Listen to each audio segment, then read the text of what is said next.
pumunta muna po tayo mga bossing kay Attorney Harry Roque. Yung nagmamalaki, nagyayabang, naku may ipinost sa kanya. Ano pangalan nito? Palag ni Ramad with Ramad Riaga CST. Naku po. Sinasabi dito na talagang cancel na yung asylum ni Harry Roque. Lalakyan ko para mabasa ko sa inyo.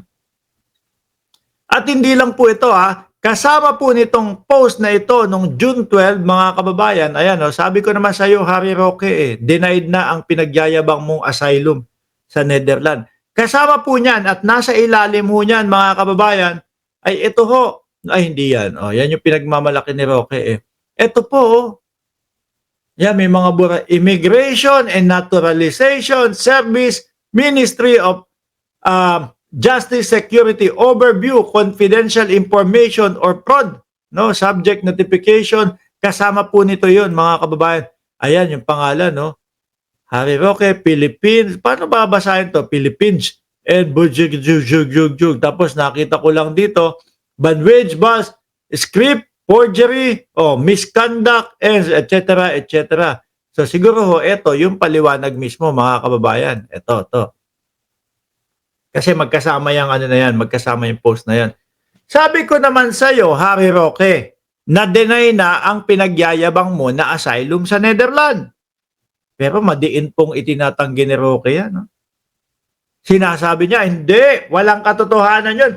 Fake news na na-deny. Siguro mga kababayan,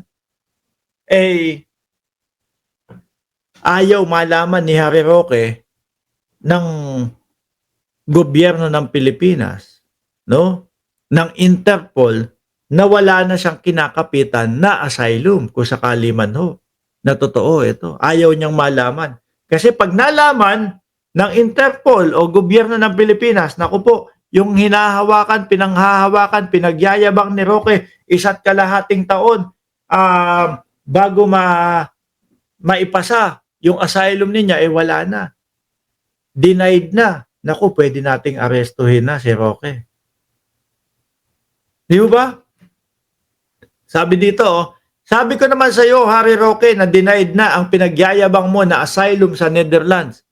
Yan, pagpasa ng Netherlands sa asylum request mo sa Germany ay parang pinaka-apilan niya na lang. Di ba?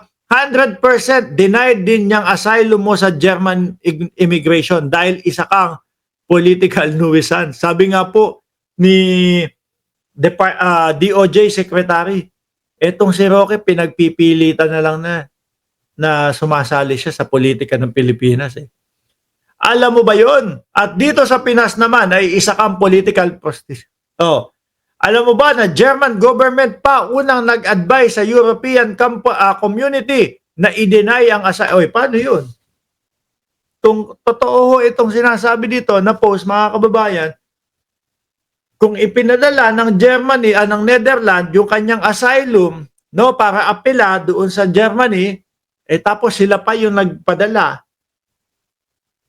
di ibig sabihin, mga kababayan, miski anong apela doon, wala din, deny din.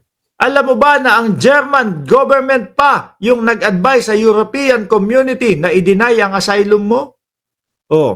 The advice is to deny. Bakit? Alam ko, wala na daw si Roque doon. Pero ito mga bossing, bakit ko po binabasa ito? Kasi nakikita ko doon sa mga pahayagan Kung hindi ako nagkakamali, kinakagat po ng mga inquirer, mga bossing Ibinabalita po ng mga inquirer Anyway, sinabi ko naman sa iyo last month na meron ng Dublin Notes na sa asylum mo at alam mo ba ano ang Dublin Notes o Dublin Notes? Dublin Notes is a process that denies asylum to someone who was already given a negative advice by a Schengen country. Di ba dun ka sa Germany nag-apply ng Schengen visa pero sa Netherlands ka nag-apply ng asylum kaya kailangan lang ipasa sa Germany. Naku po, mukhang talagang mukhang talagang deny na. Kailangan lang ipasa sa Germany yung asylum request mo. Na-deny na ang Netherlands dahil nag-advise na parang nung Sandali, hanapin nga natin. Nung nakita ko yung post ni Roque kasama si Marlica, ibang lugar na naman kung di ako nagkakamali. Switzerland. Ayun. Oh, sabi ko na nga ba eh. 9 minutes ago. Ayan, pabuka-buka po yung, ayan, pabuka-buka po. Di ba naalala nyo kahapon, ano sabi ko? Pagka si Roque sa mga susunod, oh, yun na nga, oh. Pagka si Roque sa mga susunod na mga araw, eh, ang gamit na background na naman nito, eh yung ganyan, yung aklat-aklat, yung parang library, ibig sabihin, ayaw niyang ipaalam kung nasaan siya. 'Di ba? Hindi niya gustong ano, kasi nung nasa Nederlando, mga kababayan, nung nasa Nederlando, ano, eh di ba laging nakalantad? Saan po ba ang ano, Luxembourg? Oh, hanapin nga natin kasi ayan oh, may post. Harry Roque nagsasayaw sila nasa Luxembourg. Saan ba Luxembourg? Germany na yata 'yan eh. Oh. Hindi ko ho talaga alam mga bossing. Oh, nasa Luxembourg. Oh, German. 'Di ba? Oh, Luxembourg. Oh, 'di ba? Federal Republic Germany. Naku po. Ano na nangyari? Ayan na, post ka ni Roque, oh. Tumutugma naman mga kababayan. Oh. Ayan, nakasulat dyan, oh. Tumutugma nga naman. Dito sa sinasabi na ipinasa sa ano, sa Germany. Separate country ang Luxembourg, katabi ng Netherlands. So, palipat-lipat na. Bahala siya sa buhay niya. Pero ito, siguro ho, ayan, wala ka ng passport at visa, uwi ka na. Waiting na ang selda mo sa Pasig City. Doon ba